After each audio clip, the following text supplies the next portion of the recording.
ആരോട് എങ്ങനെ പെരുമാറണമെന്ന് ഒരു നിശ്ചയവും ഇല്ല. മോളോട് വല്ലതും പറഞ്ഞോ പപ്പ? എന്ത്? എന്തോ കാര്യം പറയാനുണ്ടെന്ന് പറഞ്ഞു. എന്നോടും പറഞ്ഞു.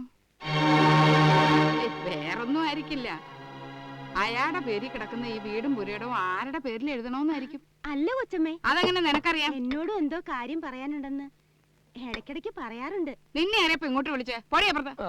ഈ ചെയ്യുന്നതിന് അവളെ വഴക്ക് പറയുന്നത്? പാവം, നമ്മളല്ലേ അദ്ദേഹത്തെ ഇങ്ങോട്ട് ക്ഷണിച്ചു വരുത്തിയത്. അപ്പൊ അദ്ദേഹം പറയുന്ന എന്തും കേൾക്കാൻ നമ്മൾ ബാധ്യസ്ഥരാണ്. പക്ഷെ അതിനു മുമ്പ് നമ്മൾ അദ്ദേഹത്തോട് പറയാനുള്ളത് പറയണം. അത് ഇച്ചയി പറഞ്ഞോ? അതെങ്ങനെ? എവിടെങ്കിലും ഒന്ന് അടങ്ങി ഒതുങ്ങി ഇരുന്നിട്ട് വേണ്ടേ പറയാൻ? ഇച്ചയി കലക്ക വെള്ളത്തിലെ മീൻ പിടിക്കാൻ പറ്റൂ. അതിന് ഇരയിടണം. എരയോ? ആ, സേതുവാണ് നമ്മുടെ ഇര.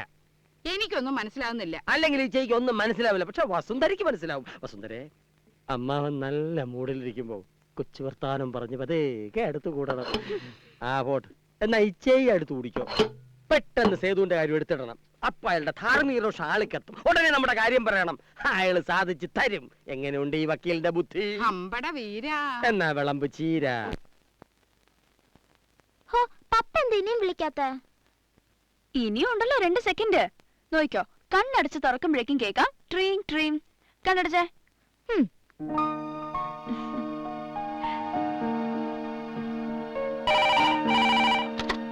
ഹലോ, ഹായ് പപ്പ. ആ, ഒത്തിരി നേരം ഫോണിനടുത്ത് കാത്തിരിക്കാം. പപ്പ എന്താ ഇങ്ങോട്ട് വരാത്തെ? വീട് ഞാനൊന്ന് സംസാരിക്കട്ടെ. പപ്പയുടെ കൂടെ കിടക്കാൻ കൊതിയാവുന്നു എനിക്ക്. വരൂ പ്ലീസ്. എപ്പോ? മോളെ പ്രോമിസ് വയ്ക്കല്ലേ. ഹലോ പപ്പ.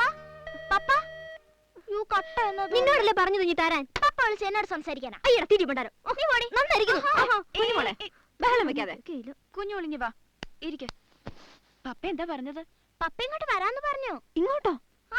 അയ്യോ, പപ്പ ഇങ്ങോട്ട് വന്നാ പിന്നെ വലിയ പപ്പ നിനക്ക് വരണ്ടെന്ന് പറയാൻ പാടില്ലായിരുന്നോ? നീ പോയി തുറക്ക്.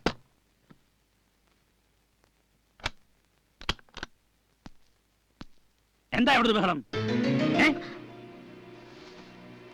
ആരാ അവിടെ ഫോണിൽ സംസാരിച്ചത്? ചോദിച്ചു കേട്ടില്ലേ ആരാന്ന്? അത് മാളുവിന്റെ ക്ലാസ്മേറ്റാ, പത്മിനി. ഒരു ഡൗട്ട് ചോദിക്കാൻ വിളിച്ചതാ. ഡൗട്ടോ? വിഘ്നത്തിലാ ഡൗട്ട്? കുഞ്ഞുമോളെ വാ കിടക്കാം. മോൾ ഉറക്കില്ലല്ലേ? ഇവിടെ കൊണ്ട് വന്നു. കൂടെ കിടത്തി ഉറക്കാൻ. കൂടെ കിടത്തി ഉറക്കാൻ? ഇവളെന്താ കൊച്ചുകുട്ടിയാ? ഇതൊക്കെ റാസ്കളൊറ്റൊരുത്തം പഠിപ്പിച്ച ഹാബിറ്റ്സാ. അതൊക്കെ ഇനി മാറ്റണം. ഇന്ന് ഇവിടെ എന്റെ കൂടെ കിടന്ന് ഉറങ്ങിയാൽ മതി. ഉറങ്ങുമല്ലോ എന്ന് ഞാൻ നോക്കട്ടല്ല പിന്നെ. Now all of you go to bed. Good night. എന്താ ഗുഡ് നൈറ്റ് പറയാത്തെ? Good night. ഞാൻ അമ്മയോട് കിടന്നോളാം. വസുന്ധരേ, രക്ഷകർത്താവ് വിളിക്കുന്നു. അമ്മ ആകതിയായാലും കഷ്ടം. പാവം കുഞ്ഞുമോൾക്ക് ഇന്നത്തെ രാത്രി കാളരാത്രി തന്നെ. എന്താ പപ്പ? ഞാൻ നിന്നോട് എന്തോ പറയണമെന്ന് വിചാരിച്ചു. പിന്നെ മോൾ എവിടാ കിടക്കുന്നേ? ആ മുറിയിൽ. അവിടെയോ? എനിക്ക് ചില കാര്യങ്ങൾ നിന്നോട് സംസാരിക്കാനുണ്ട്. വാതില് കുറ്റിയിടണ്ട.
ആരെങ്കിലും കേൾക്കും.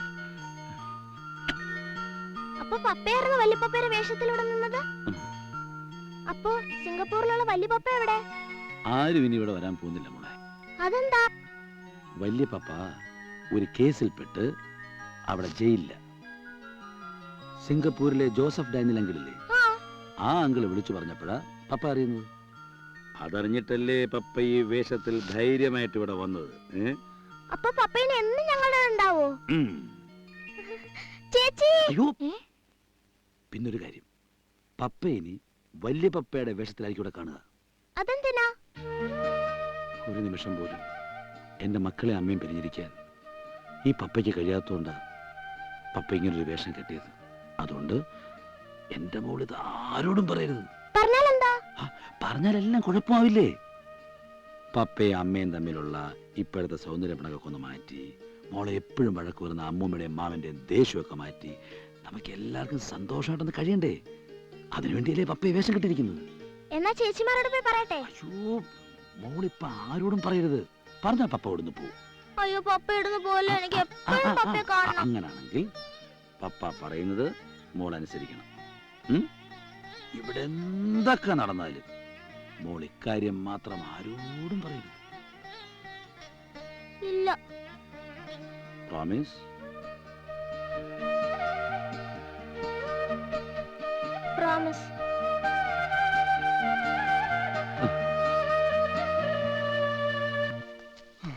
ഇന്ന് രണ്ടിലൊന്ന് അറിഞ്ഞിട്ട് എന്നെ കാര്യം. കിഴങ്ങ ഇവിടെ വെള്ളം ഒഴിക്കടാ. നിക്കടാ അവിടെ. നിന്നോട് പഠിക്കാത്ത കാരണല്ലേ പറഞ്ഞ.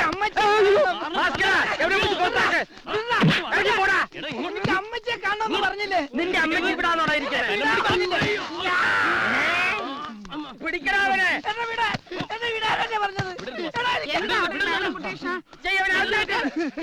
എന്നെ രക്ഷിക്കണം കൊച്ചമ്മേ. എന്റെ ദുഃഖങ്ങൾ വന്നു പറയാൻ ഇവിടെ അല്ലാതെ മറ്റൊരിട എനിക്കില്ല. അഭയം തേടി വന്ന ഈ അഭയാർത്ഥിയെ കൈവെടിയരുത്. എന്താണ് അഭയാർത്ഥി കേന്ദ്രം?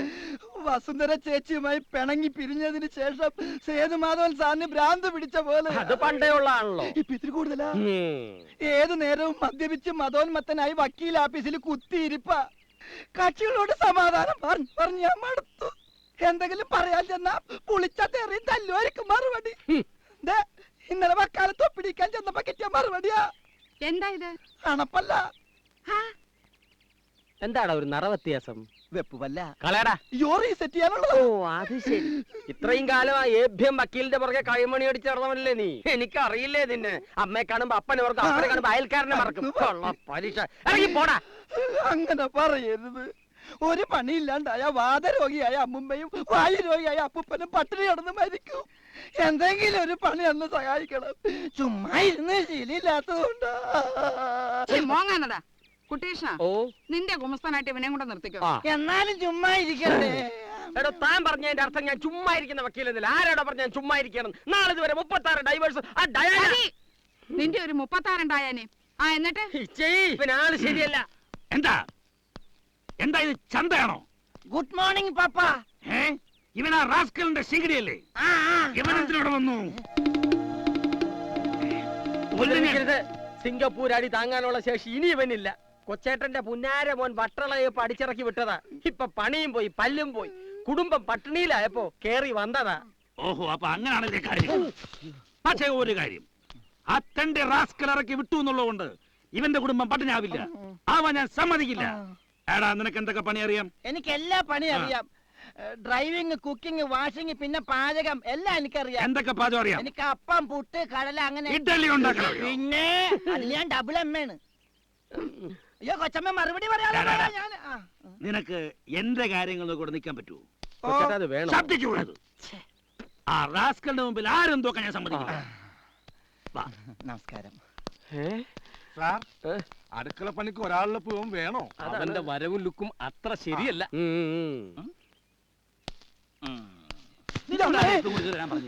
ഒന്ന് പാളിപ്പോ എന്തായാലും സ്ഥിതി. ഞാൻ പിന്നെ എന്താ വേണ്ടത്?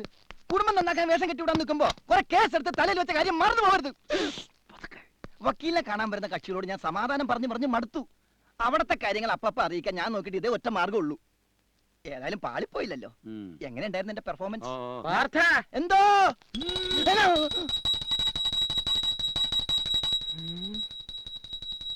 രണ്ടുപേരും ചേർന്ന് ഈ പൂജ ചെയ്യുന്നു. സിംഗപ്പൂരിൽ ഇങ്ങനെ ആയിരിക്കും. എന്തിനാ സാറേ മണിയടിക്കുന്നത്? എന്തെല്ലാം രീതിയിൽ മണിയടിച്ച് ഞാനിവിടെ കഴിയുന്നതിന്റെ പാട് വല്ലതും നീ അറിയുന്നുണ്ടോ? ദേ ഇതിന്റെ ശബ്ദം കേട്ടാൽ ഒരെണ്ണം ഈ ഏരിയയിലേക്ക് വരത്തില്ല. കാരണം ഞാൻ തുണിയും മണിയില്ലാതെ നിന്ന് പൂജ ചെയ്യുന്നവരുടെ വിചാരം. അയ്യേ, ഈ മണി ഇങ്ങനെയൊക്കെ ഇവിടെ ഇരിക്കട്ടെ. എത്രയും വേഗം നാടകം നിർത്തുന്ന ബുദ്ധി. കൈവിട്ടു പോയാൽ പിന്നെ പിടിച്ചാൽ കിട്ടൂല. സ്വന്തം വീട്ടിൽ കള്ളവേഷം കെട്ടി ഭാര്യയെയും മക്കളെയും കബളിപ്പിച്ചാനാവും അടുത്ത കേസ്. അതോടെ കുടുംബ കേസ് ക്രിമിനൽ കേസാണ്. ഓടാ പാർത്ത, കളി തുടങ്ങാൻ പോകുന്നേ ഉള്ളൂ. ഭർത്താവില്ലാതെ ഈ ലോകത്തൊരു നിമിഷം പോലും ജീവിക്കാനാവില്ലെന്ന് എന്റെ ഭാര്യയെ ബോധ്യപ്പെടുത്തുന്നതോടൊപ്പം ആ തള്ളയും കുഴുത്തുരുമ്പ് വക്കീലിനെയും കൊണ്ട് എന്റെ മുന്നിൽ സമസ്താപരാധം പറയിപ്പിക്കാതെ ഞാൻ ഈ വേഷം അഴിക്കുമെന്ന് നീ പ്രതീക്ഷിക്കണ്ട. എന്നാലും ഈ കുഴി ബോംബുകൾ അവിടെ അവിടെ ഇട്ട് കഴിഞ്ഞു. ഇനിയത് ഓരോന്നായി പൊട്ടി പൊട്ടി അവസാന താറ്റം ബോംബോടുകൂടി എല്ലാം കലങ്ങി തെളിയും. സേതുമാധവനോട് കളിക്കല്ലേ.